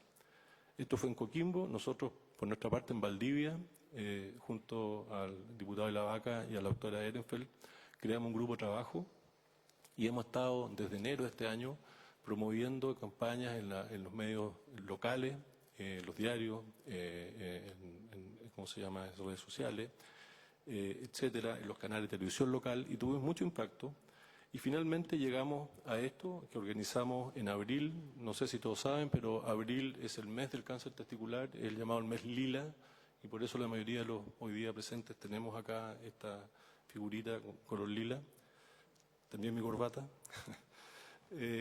Y hicimos una actividad que hicimos con toda la comunidad valdiviana presente. Acá hay servicios públicos, hay empresa privada, hay universidad, hay academia, y logramos una participación extraordinaria de más de 1000 personas que nos acompañaron. Tuvimos también el honor de contar con la participación del senador Flores en esta actividad, con la Seremi de Salud y con el delegado presidencial. Abajo, en la última diapositiva, está nuestro grupo de trabajo. También llevamos adelante una campaña a través de la Sociedad Chilena de Urología en los medios nacionales y con mucha presencia también en redes sociales. De hecho, la Sociedad Chilena de Urología creó un sitio que se llama Hablemos de Uro, que ahí lo pongo si lo quieren visitar, y en ese canal estamos llevando información. Partimos con cáncer testicular, pero estamos abriendo una instancia también para información a pacientes. ¿Qué proponemos entonces? ¿Cuáles son las propuestas que hoy día traemos, que pensamos nosotros en nuestra experiencia que podrían ayudar a mejorar la detección temprana de esta enfermedad? Voy a hacer una pequeña introducción a estas propuestas. Le voy a dejar la palabra después a Héctor para que las complemente, de la Fundación Coquitos, porque ellos son los que nos lograron un poquito ordenar las cosas que nosotros ya pensábamos, pero que compartimos también en la propuesta de ellos. Básicamente, solo para empezar y para poner las propuestas en general sobre la mesa, nosotros creemos que debiéramos tratar de hacer este tipo de campañas en abril, de decretar abril, digamos, como el mes del cáncer testicular en Chile, y crear campañas que vayan en este sentido. Nosotros, creo que las personas de Coquimbo sienten lo mismo. Hacer campaña es muy satisfactorio. Trae mucha satisfacción a la gente que las desarrolla, pero es mucho trabajo. Es un trabajo permanente que uno no puede hacerla siempre y necesita tener un respaldo de algo que perdure. Y por lo tanto creemos que si nosotros logramos crear este mes como el mes de detección temprana del cáncer testicular en nuestro país, sería muy importante. Sumarnos entonces como país a esta iniciativa de concientización con estrategias de comunicación masiva para informar, sensibilizar y educar a la población. Las propuestas siguientes, le quiero dar la palabra a Héctor, si nos puedes complementar, por favor. Sí, le voy a dar el uso de la palabra brevemente al senador Chaguán, al senador Castro y luego al representante que insistir ante el subsecretario de redes, ¿por qué es tan importante el registro de cáncer? Porque eso nos permite determinar si hay condicionantes socioambientales que determinan una mayor prevalencia de un tipo de cáncer en determinadas zonas del país. Hoy día estamos viendo que tenemos una mayor prevalencia de cáncer testicular en la región de Los Ríos. Pues bien, hace un tiempo atrás estuvimos viendo que había cáncer vesicular con mayor prevalencia en el Maule. Entonces uno podría empezar a hacer efectivamente un cuadro si hay otro tipo de condicionantes socioambientales que determinan. Entonces yo quiero pedirle a por una parte, al subsecretario, apurar en la marcha respecto al registro que está mandatado por ley, el registro de cáncer, la ley del cáncer, y al doctor preguntarle si usted ha podido visualizar alguna condición socioambiental que determine efectivamente una mayor prevalencia del cáncer en su región. Senador Castro. Gracias, saludarle, decirle que la región que yo represento, que es la de O'Higgins, es la segunda más alta, de acuerdo a los datos que ustedes han señalado, en 12,5 de incidencia por 100.000. 3 preguntas para los expositores.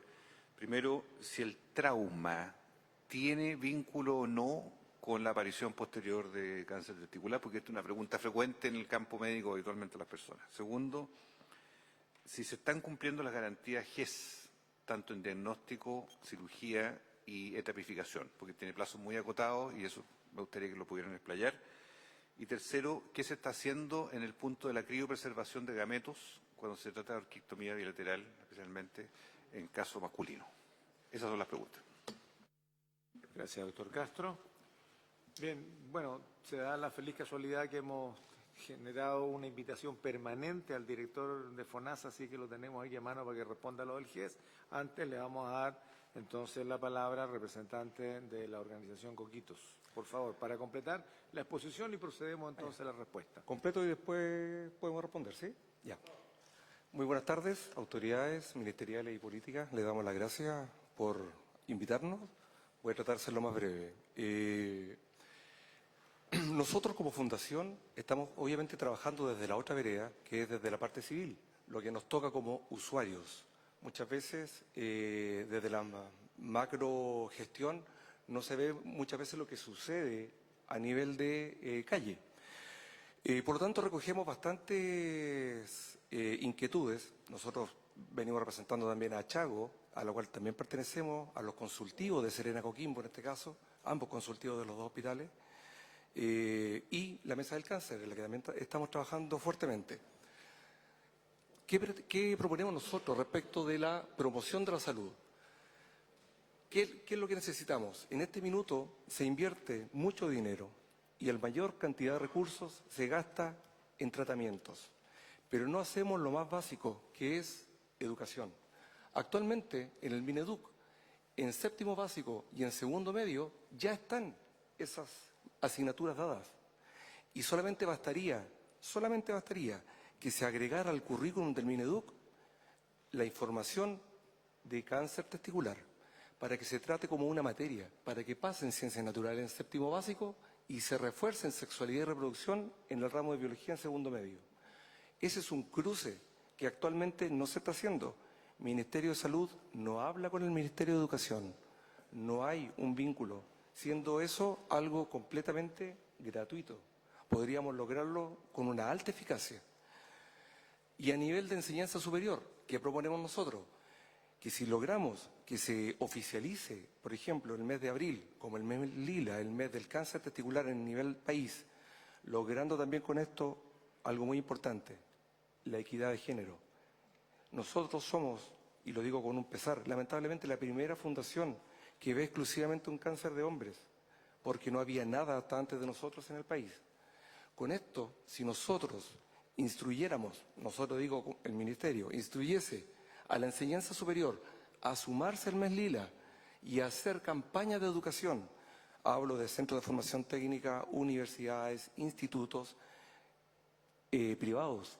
También los privados son muy importantes, hay empresas privadas con alto volumen de trabajadores. Por ejemplo, yo que vengo del norte, minería, hacia el sur, la pesca, forestales. Nada de eso se está en este minuto tocando y es lo más económico y más efectivo que podemos hacer, educar. Es lo más básico, por lo que debimos haber partido. Entonces, creemos que esto es altamente importante. En atención primaria tenemos nosotros los rangos dados de atención a los niños, de 0 a 9, ¿cierto? Después viene de 10 a 19 y después de 20 a 45. En el control de sano de 0 a 9 años no existe actualmente en las normas técnicas, voy a hacerlo súper sencillo, el checklist del cáncer testicular. Eso no está. Entonces queda completamente al criterio, voluntad y obviamente intencionalidad del médico que hace el examen el que haga la educación a los padres y el que haga el examen testicular al niño.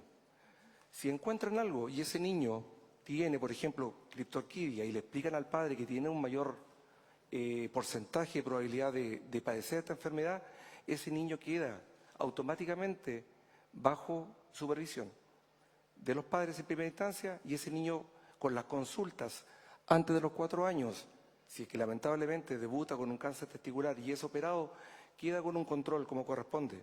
Pero actualmente eso no existe.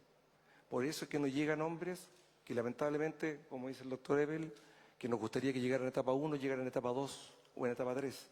Porque además, y haciendo mea culpa, los hombres no consultamos al médico. Vamos cuando ya es tarde. Entonces, si esto se mantuviese y se hiciese desde un principio, teniendo claro que se puede educar a los padres, ya en la segunda etapa, en el control de los 10 a 19, que es cuando ya empezamos a perder a los niños, ojo, el control entre 0 y 9 es un control que se da constantemente, pero a medida que los jóvenes van creciendo, se van aislando y se van alejando del sistema de salud, a menos que tengan una patología. Sin embargo, la atención primaria tiene un sistema de pesquisa que le obliga por RUT a tomar por año por lo menos el 25% para poder alcanzar las metas.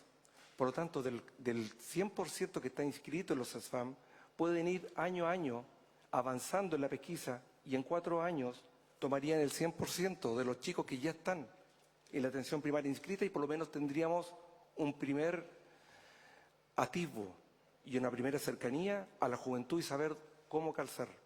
Esto solamente es una política que hay que implementar, que se implemente la pesquisa y la educación del cáncer testicular desde las primeras etapas en los CEFAM.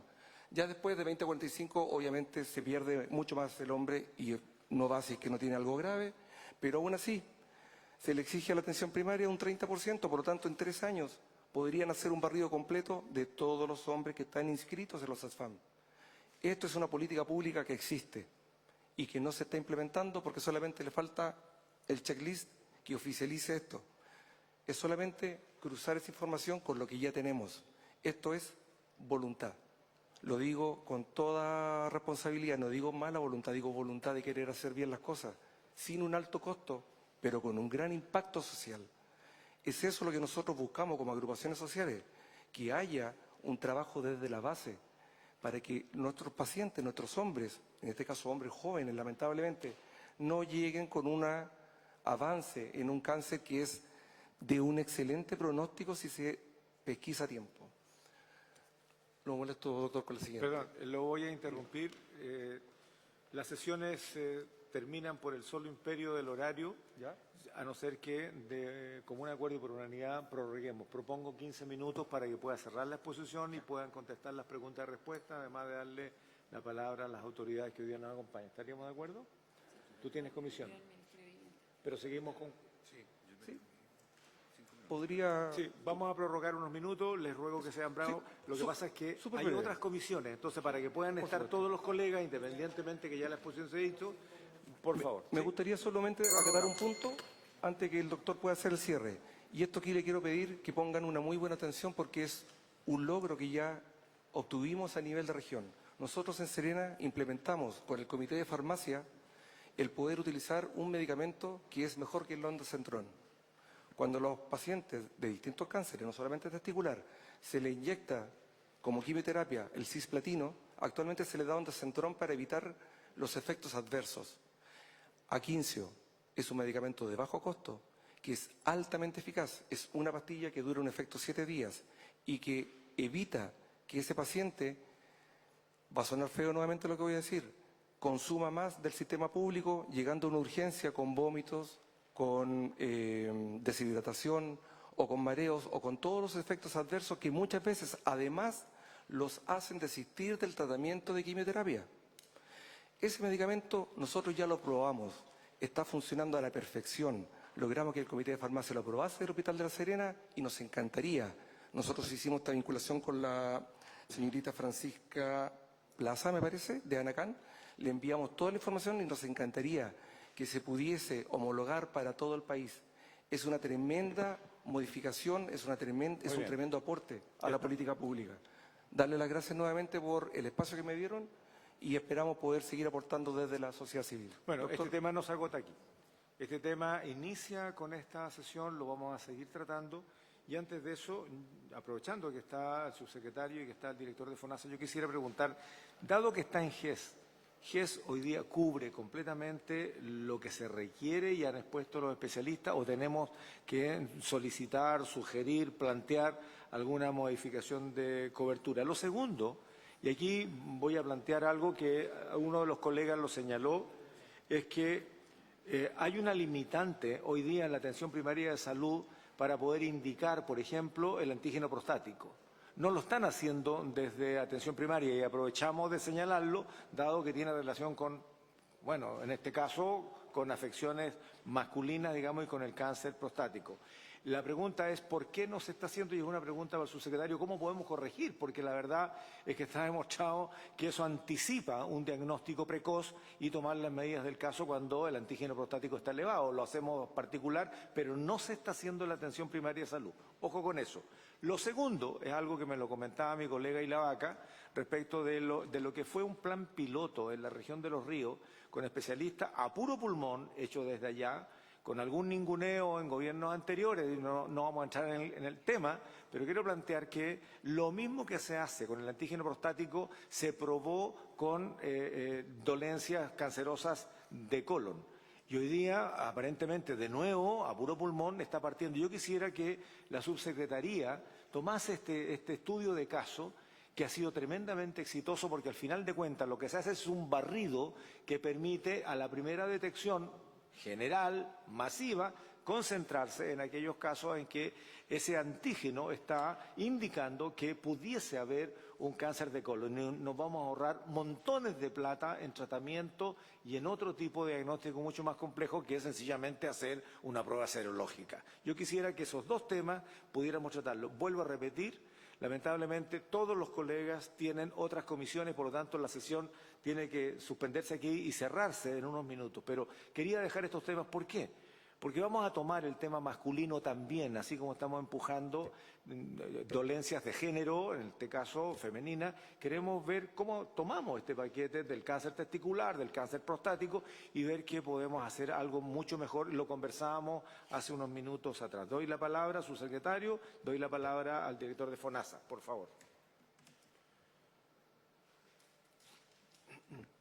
Iba a hacer un comentario general. Muchas gracias, presidente.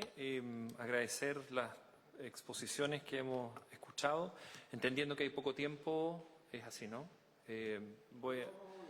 Porque nosotros trajimos algunas presentaciones también complementarias, pero dado el poco tiempo voy a hacer un comentario general y quizás esas presentaciones, si no hay tiempo ahora, las dejamos para otro momento. O sea, de todas maneras sí, nos interesa que el Ministerio, si tiene una presentación, es porque revisaron datos, tienen información y que quisiéramos compartirla, digamos.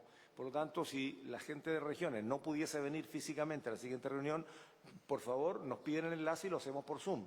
Y quedan conectados, digamos, para que vayamos intercambiando. Así que, sí, subsecretario, hoy día no tenemos tiempo, pero de todas maneras los vamos a incorporar en la siguiente convocatoria. Excelente. Y solo quizás quizás destacar algunos puntos más generales de la materia, sobre todo entendiendo la alta sensibilidad que esto tiene. Uno, además, que es parte del grupo de riesgo. He tenido amigos y colegas también que han padecido esta enfermedad y que felizmente todavía no han caído en el grupo de mortalidad, pero de todas maneras se pasa un susto importante en esta materia. Este es un problema de salud GES que fue de los primeros problemas de salud incorporados en las garantías explícitas del año 2005, es el problema número 16, como se mencionó. El director de FONASA podrá mencionar el grado de cumplimiento de la garantía, pero en términos epidemiológicos, un cuadro que nosotros traíamos, que íbamos a mostrar, es que Chile tiene una paradoja de que tiene una mayor mortalidad, como se ha explicado, pero una menor letalidad.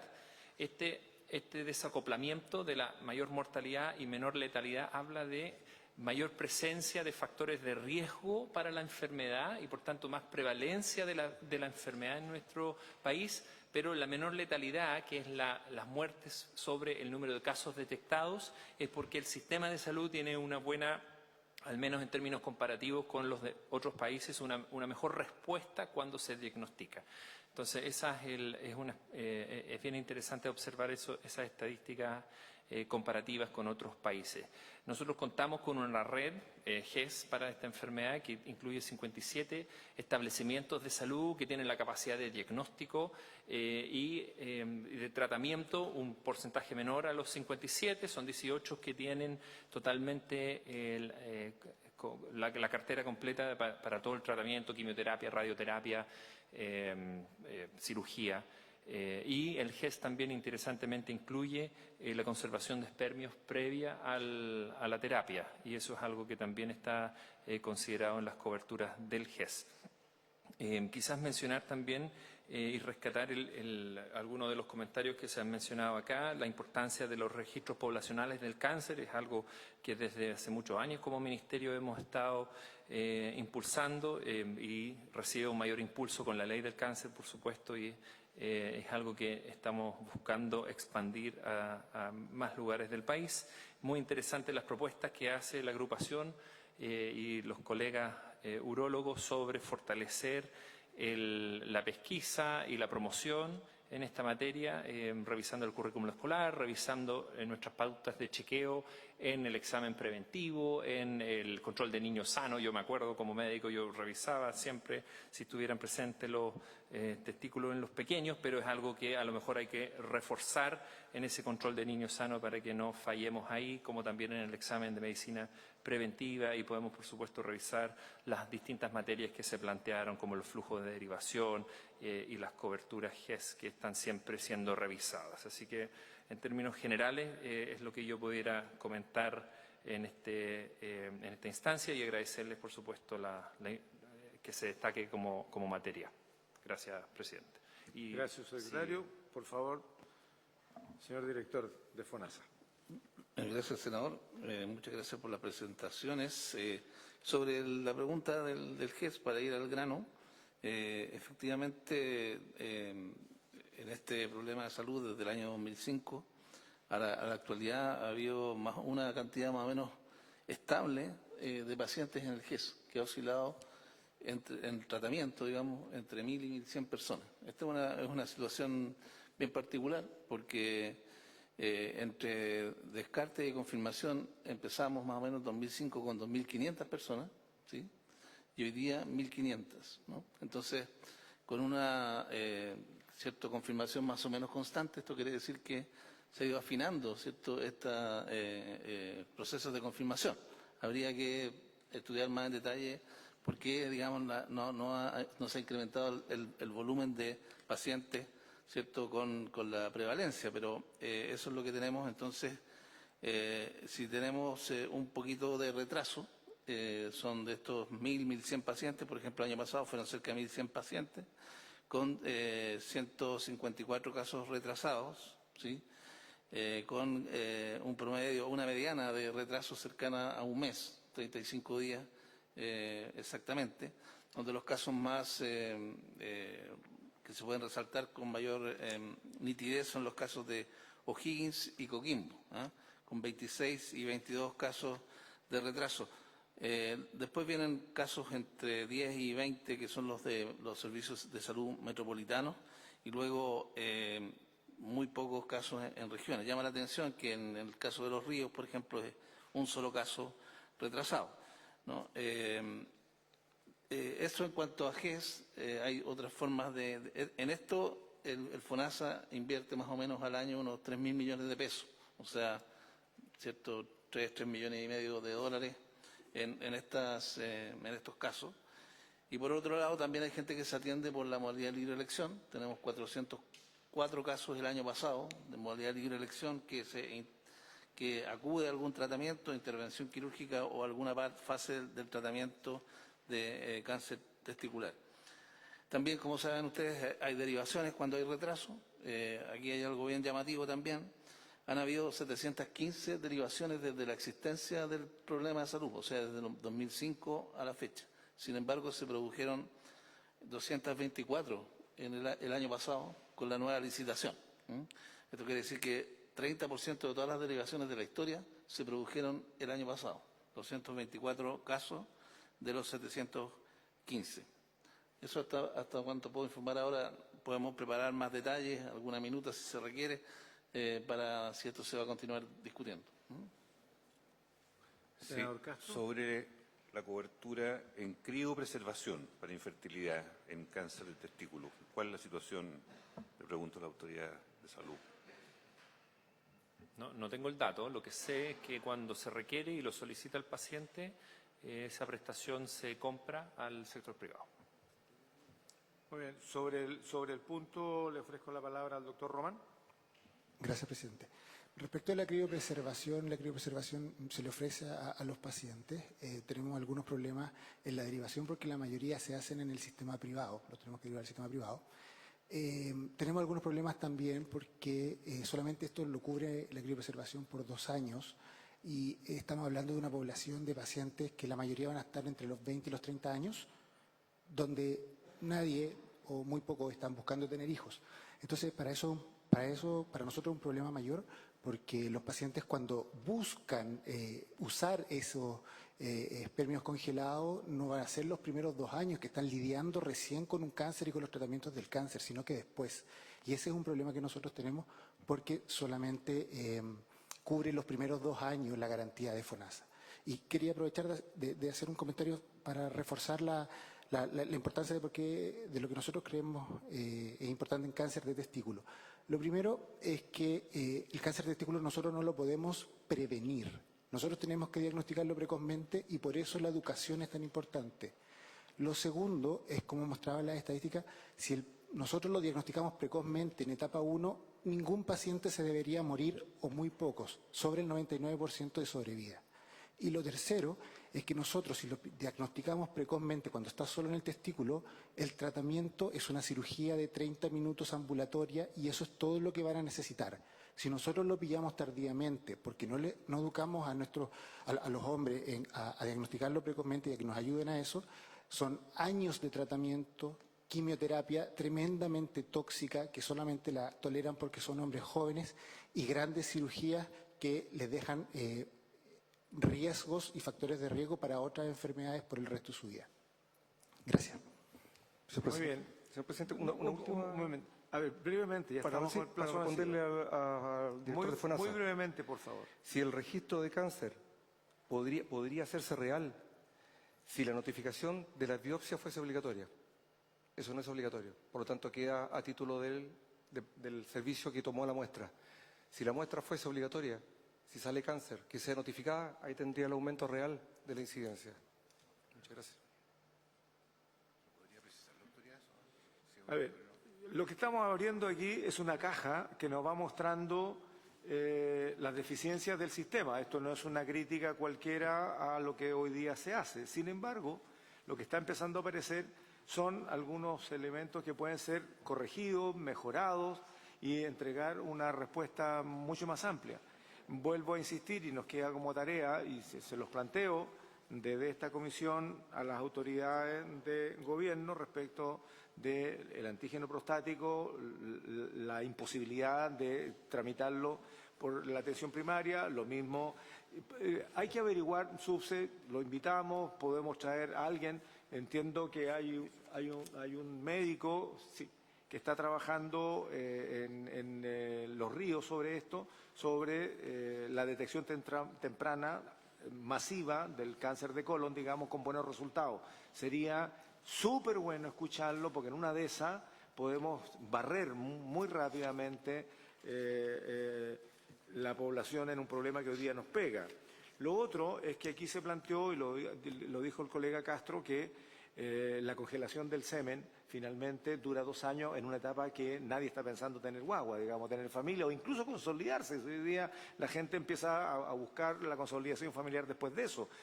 Congelar semen, para quienes conocemos de esa materia, la verdad es que no es ninguna ciencia ni ningún mayor costo, digamos. Hoy día se congela en un tambor de 50 litros, miles de dosis, ¿no? Y eternamente con nitrógeno líquido, así que no hay ningún problema con eso.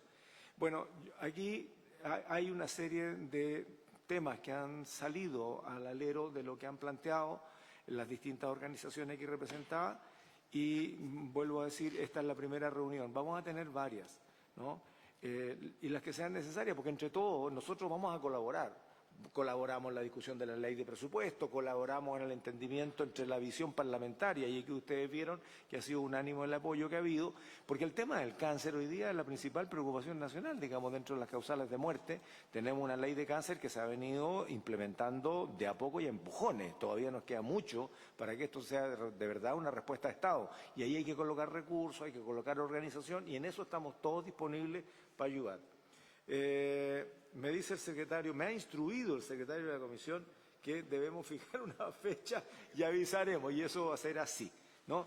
Como ya lo pidió el Ejecutivo, han estado planteando discusiones inmediatas y eso a nosotros nos obliga en 5 días a iniciar el trámite de un proyecto. Bueno, nosotros también tenemos nuestra propia urgencia y vamos a tratar de entendernos bien con el gobierno, digamos, que las prioridades del gobierno sean también prioridades nuestras, independientemente de la formalidad del caso. Pero quiero decir que ya lo establecimos como prioridad, ¿no? Todo lo que significa las dolencias masculinas también, lo mismo que las de las mujeres, no vamos a reemplazar una cosa con otra, pero esta la estamos visibilizando. O sea, yo me visibilicé cuando fui a la corrida familiar y cada vez que, ojo, me fui con Buzo y el doctor Ebel también, ninguno de los dos corrimos, nos quedamos conversando por lo importante que era el tema.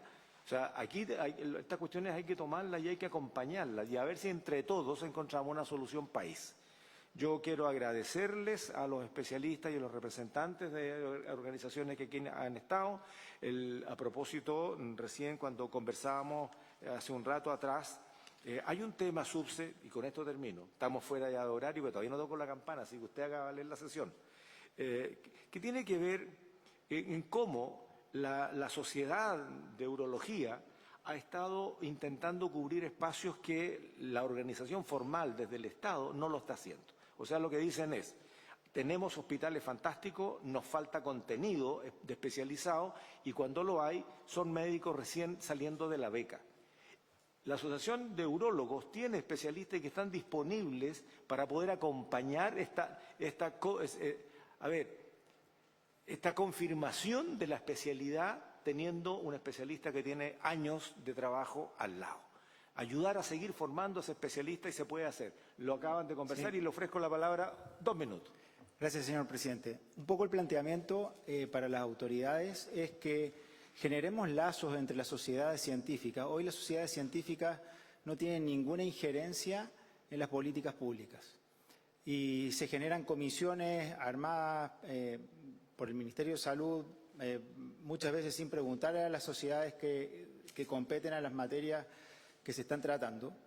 Y un poco lo que conversamos con el señor presidente es empezar a generar lazos a raíz de esta dolencia que es el cáncer de testículo, pero como ustedes vieron, el cáncer de próstata es el cáncer con mayor mortalidad en Chile, y que se generen lazos entre el Ministerio de Salud, FONASA y la sociedad científica, en este caso la Sociedad Chilena de Urología, para ayudar en temas de la educación, en el tema de las coberturas de especialistas en los hospitales, en el tema de formación de especialistas o posespecialistas que están cubriendo o empezando a hacer su tarea, sus primeros pasos como urólogos en hospitales tremendamente modernos, tremendamente muy bien vestidos desde el punto de vista de infraestructura, pero que no tienen la competencia técnica muchas veces o derechamente no tienen el especialista. Deberíamos nosotros canalizar como Sociedad Chilena de Urología y lo mismo las otras sociedades, las necesidades que tiene el Ministerio de Salud, la cantidad de horas disponibles, los lugares, cuáles son los problemas a tratar o a cubrir por las diferentes especialidades, de tal manera que las sociedades científicas que conocen de adentro, digamos, la gente que se está formando, porque tenemos una injerencia bastante directa en la formación de los especialistas, podamos dirigir especialistas o hacer hincapié en las patologías que debería formarse para cubrir mejor en el lugar donde se va a destinar. Y así también mejorar el tema de los recursos. Estaban hablando de la cantidad de pacientes que FONASA compra hoy al sistema privado. Muchas veces, si uno pudiera coordinar esto a través de la sociedad, quizás podríamos llevar el especialista al hospital base, que está súper bien instalado, y eso genera no solo que el paciente no se movilice, sino que movilizamos a un especialista que además genera formación a los especialistas locales que lo están derivando porque no tienen las competencias. Entonces, deberíamos trabajar, yo creo que esto es para una sesión aparte, en tratar de incorporar las sociedades científicas a las políticas públicas, porque eso es gratis y va a generar mucha más efectividad en estas políticas. Muchas gracias, señor presidente. Muy bien, muchas gracias a todos. Me dice, por sugerencia del secretario, que puede ser una buena experiencia, la región de Los Ríos es campeón mundial, dadas las estadísticas que nos acaban de mostrar. La próxima sesión, cuando tratemos este tema, va a ser en la región de Los Ríos, así que su secretario está cordialmente invitado. Señor director de FONASA, usted conoce bien el sur de Chile y por lo tanto probablemente nos reunamos allá. Si es necesario una reunión previa, porque la idea de sesionar en la región de Los Ríos es para ir cerrando en lo posible acuerdos. Aquí se han planteado cosas que son educacionales, que son de colaboración mutua entre las sociedades especializadas y el mundo público, entre el mundo académico. Está la doctora Ehrenfeld que está en ese mundo académico y hay otras universidades y podemos armar un círculo virtuoso. Eso lo vamos a cerrar en la región de Los Ríos. Mientras tanto, si es necesaria una sesión previa donde todos estos temas los podíamos ir decantando, el Ministerio estudiando qué es lo que toma, FONASA a ver cómo conseguimos más lucas en la ley de presupuesto, ¿cierto, don Camilo?, para mejorar las cosas. En fin, vamos a ir ayudando. Vamos a poder llegar, yo creo que a una buena respuesta país para los problemas de los cánceres masculinos en este caso. Por haberse cumplido el objeto de la sesión, agradeciéndoles a todos, esta se levanta. Ahora cerramos.